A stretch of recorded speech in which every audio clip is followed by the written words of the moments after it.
எத்தனை வருஷ காதல் உங்களுக்கு? மேட்ரிமோனி காதல்னு சொல்லலாம் சார். மேட்ரிமோனியில் தான் மாப்பிள்ளை பார்க்க ஆரம்பிச்சிட்டாங்க. எனக்கா தோணுனது என்னென்னா, சொந்த ஊரில் மாப்பிள்ளை இருக்கணும், ஸோ தட் நான் எங்கள் அம்மா அப்பாவை கடைசி வரைக்கும் நான் பார்த்துக்கணும் அப்படின்றதுல. ஃபாரின்லேருந்துலாம் பார்த்தாங்க, நான் வேண்டவே வேண்டாம். 5000 இருந்தாலும் 10,000 இருந்தாலும் சொந்த ஊரில் இருக்கணும், சொந்த ஊரில் வேலை செஞ்சு சம்பாதிக்கணுன்றது என்னோடதாக இருந்தது. ஸோ இவங்க வந்து எங்கள் ஊர்லேயே இருந்து அந்த சஜஷன் வரும்ல, அதில் இவங்க பார்த்தோன்னே இவங்க ஆல்ரெடி எனக்கு மெசேஜ் பண்ணி வச்சுருந்தாங்க. எங்கள் அம்மா அதை பார்க்கல, நான் பார்த்துட்டேன். பார்த்தோன்னே பிடிச்சிருச்சு சார். அது என்னன்னு தெரில, அந்த கலரா அந்த அழகா அதெல்லாம் தெரியும்.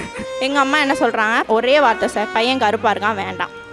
அவங்க வீட்டில் என்னை பற்றி என்ன சொன்னாங்கன்னு தெரில. என் டைமே நிறையா ஃப்ளாஸ் இருக்குது. ஆனால் அதுக்கு முன்னாடியே வந்து நாங்கள் பேச ஆரம்பிச்சிடும். இவங்க மெசேஜ் பண்ணோன்னே 2 பேரும் அப்படியே கடலை போட்டு அது கொஞ்சம் பெரிய கான்வர்சேஷன் ஆயிடுச்சு. அந்த பேச்சிலே விழுந்துட்டேன் சார். பேசியே மயக்கிட்டாங்க சார். சார் எனக்கு ஃப்ரெண்ட்ஸ் சொன்னது வந்து பொண்ணுக்கிட்ட வந்து நீ சில விஷயத்தை சொல்லக்கூடாது, உன்னோட நெகட்டிவ் பாயிண்ட்டை சொன்னேன்னா கண்டிப்பாக அது வந்து ரிஜெக்ட் ஆகிடும் அப்படின்னு தான் என் ஃப்ரெண்ட்ஸ் எல்லாம் சொன்னாங்க. ஆனால் நான் என்ன நினச்சேன், எனக்கு எல்லாமே அவங்ககிட்ட ஷேர் பண்ணணும்.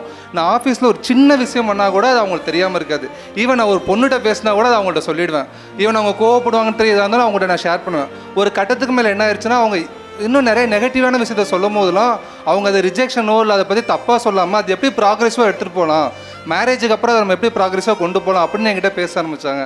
எனக்கு அது ஒரு கான்ஃபிடென்ட் கொடுத்துச்சு, கட்டினா இந்த பொண்ணை தான் கட்டணும், எந்த சூழ்நிலையும் விட்டு கொடுக்கக்கூடாது அப்படிங்கிற ஒரு கான்ஃபிடென்ட் தாராளமாக வந்துருச்சு. டிசம்பர் எண்டில் நாங்கள் பேச ஆரம்பித்தோன்னு நினைக்கிறேன். ஸோ கிறிஸ்மஸுக்கு சர்ச் போகும்போது அவங்களும் வந்தாங்க. இதெல்லாம் எங்கள் வீட்டுக்கு தெரியாமல் நடக்குது. ஸோ மீட் பண்ணோமா, அப்போவும் எனக்கு பிடிச்சிருச்சு. அதாவது நேரில் அப்போ தான் ஃபஸ்ட் டைம் சர்ச்சில் பார்க்குறேன். பிடிச்சிச்சு. அங்கே அவங்க இருப்பாங்க, நான் இங்கே இருப்பேன். மெசேஜ் அப்படியே போகும். அப்படியே வளர்ந்து அப்புறம் அவங்களும் சென்னையில் தான் ஒர்க் பண்ணாங்க, நானும் சென்னையில் தான் ஒர்க் பண்ணேன். ஆனால் இப்போ நேரில் போய் பார்த்துக்கிறது அதெல்லாம் கிடையாது. ஏன்னா எங்கள் அம்மா ரொம்ப ஸ்ட்ரிக்ட், விட மாட்டாங்க வெளியில். ஸோ அதே ஃபோன் கால், வீடியோ கால் அப்படியே போச்சு. என்னமோ தெரில, அப்படியே ஃபிக்ஸ் ஆகிட்டேன் இவன் தான் அப்படின்ட்டு. அதுக்கப்புறம் மறுபடியும் அதே போகுது. எங்கள் அம்மாட்ட காமிக்கிறேன், வேண்டான்றாங்க.